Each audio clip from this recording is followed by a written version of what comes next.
Good afternoon, guys. I've got some breaking news for you guys. Now, before we get into this, I want to caveat by saying what I've just got through was a message to me from one of my personal friends in Ukraine.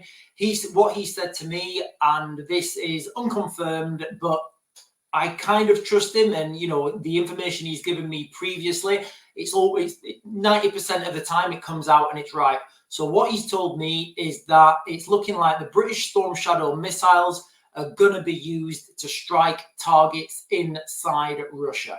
Now, again, this shouldn't come to a surprise to anybody who's been watching this channel. I think it's all pomp. I think it's all pageantry.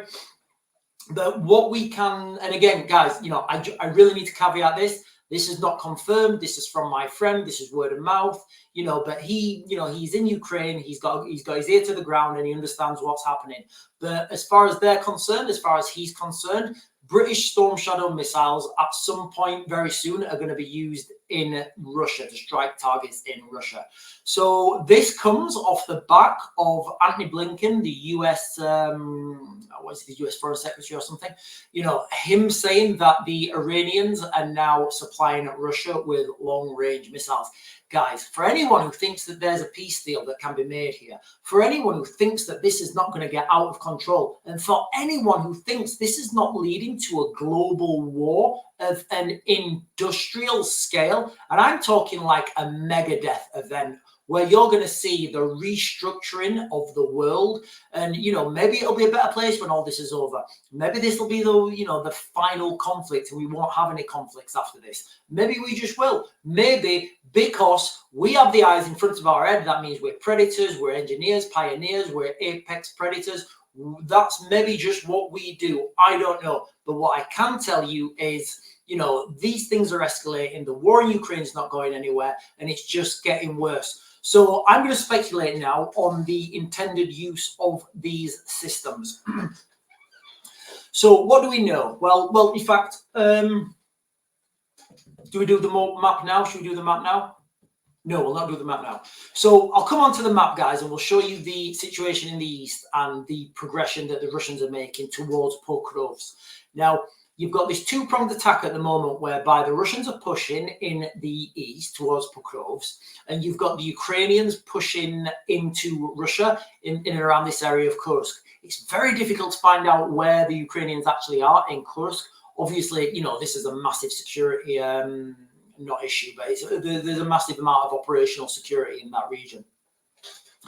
I've identified that, and not just me, a lot of other people have identified the significance of the Kursk region. It's the nuclear power plant in that region. If you take that nuclear power plant out, it's going to be a massive blow to the Russian economy and the Russian infrastructure, especially as we move into the colder months. Now, what I would speculate the options are for the Ukrainians, if and when they get these Stormshadow missiles given and they do become operational, they can, of course, use the Stormshadow missiles to assist ground forces, to assist, ground troop movements. But I kind of think that isn't really the purpose of these Stormshadow missiles. These are really big, sophisticated missiles that can give real precision strikes. So what I think they would be saving those for is, if the Ukrainians needed to evacuate from the Kursk region, then I think they're going to take out that nuclear power plant, guys. I really do. Remember, when we talk about taking out these nuclear power plants, people think, you're going to, again, guys, my speculation, my analysis, my opinion. I have to say that for legal reasons. I've had quite a few videos taken down. So when you're talking about taking out these nuclear power plants, you don't need to take out the nuclear reactors, the fissionable material to make those power plants stop working. There's lots of vulnerable infrastructure in and around that area that take it out and it stops it working. All you have to do is look at let me think of an example, kind of off topic but not. The incident in Manchester Airport, where I think it was Manchester Airport, where there was a cable cut. A section of cable was cut from Manchester Airport. I think like a small piece of cable was cut out of the main cable that went into the airport. you know, the cable was vulnerable. It wasn't in the airport, in the airport's perimeter. It was just outside.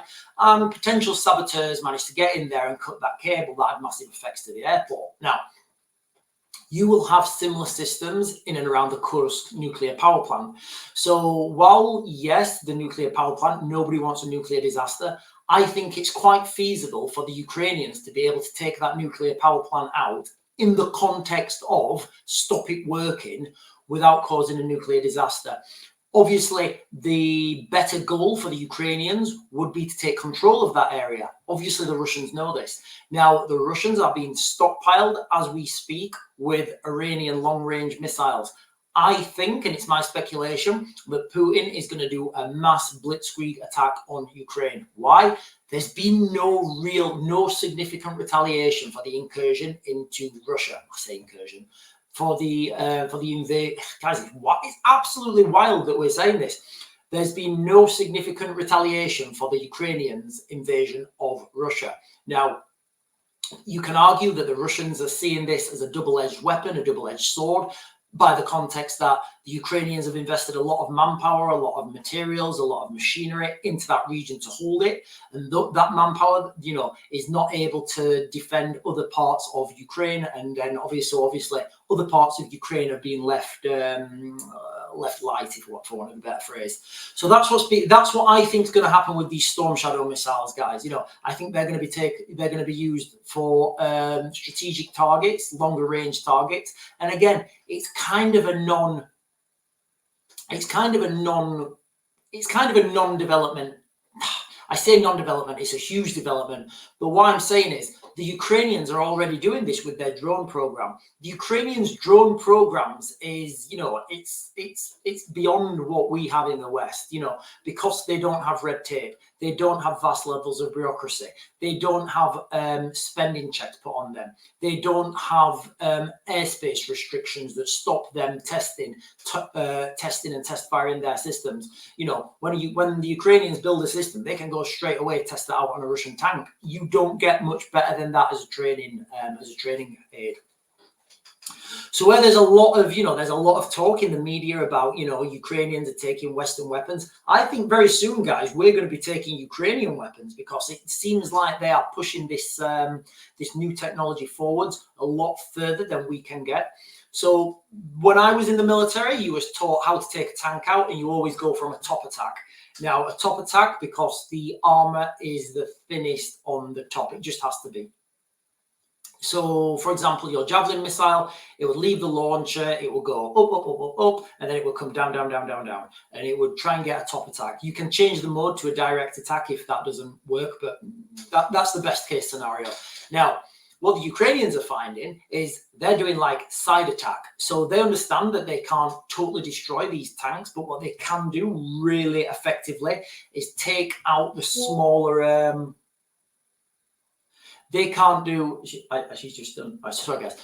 You know, they can't take out the tanks because of these little drones that they have don't have the weight capacity to do that.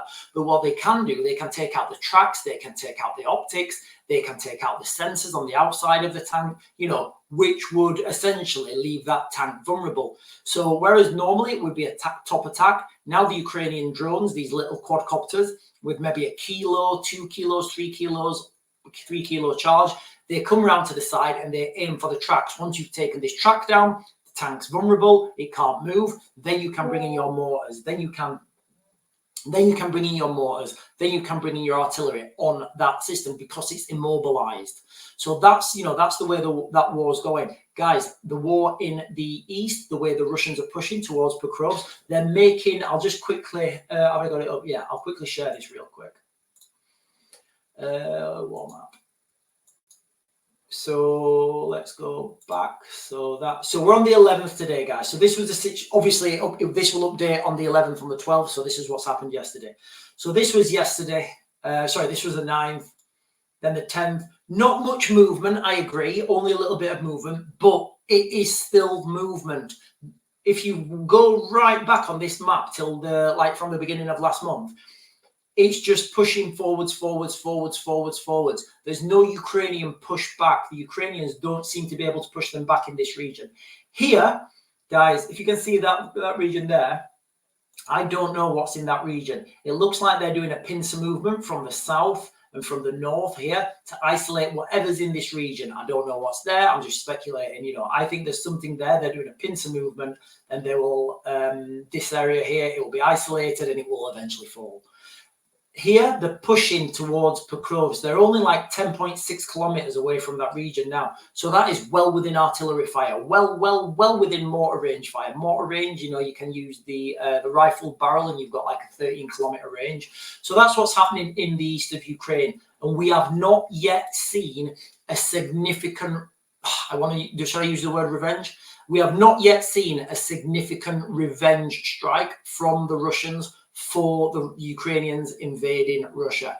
We've not seen it. All we've seen is an increase in hostilities, increase in activity, you know, and a push on the east of Ukraine. Guys, under no circumstances are these things going away. You know, you've got both sides now rearming with longer range missiles. You know, the Russians are getting the missiles from Iran. The Ukrainians, from what I've just been told on a messaging service, on Signal, you know, that it's looking like almost a certainty now that the British weapons are going to be used inside Russia.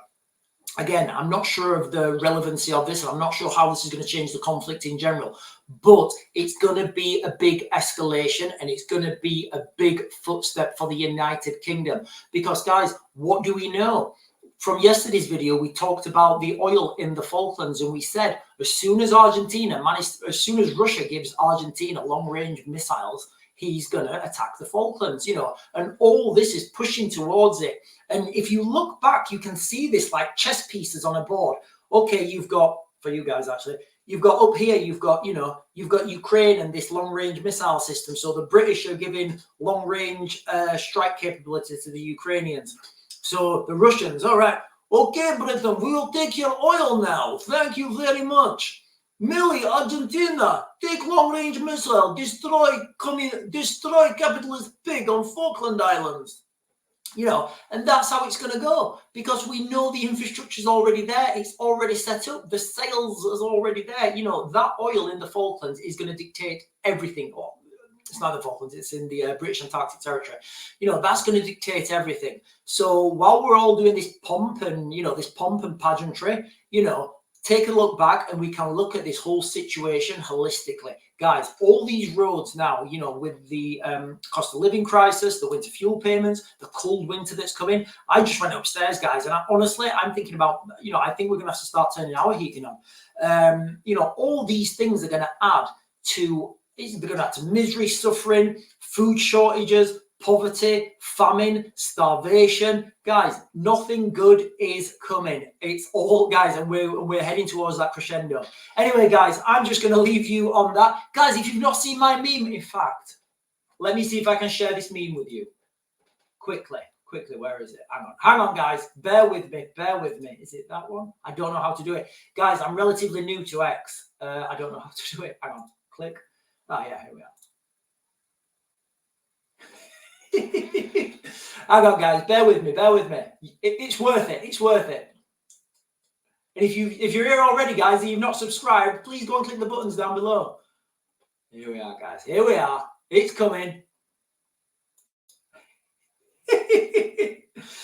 I'm not saying this is the same person, but they've never been seen in the same room together. So that's the woman off the 1990 movie Witches, and that's well, we don't know. Maybe it's the same person. Anyway, guys, thought I'd just get that out there. I put that on X if you want to go and show your support over there as well.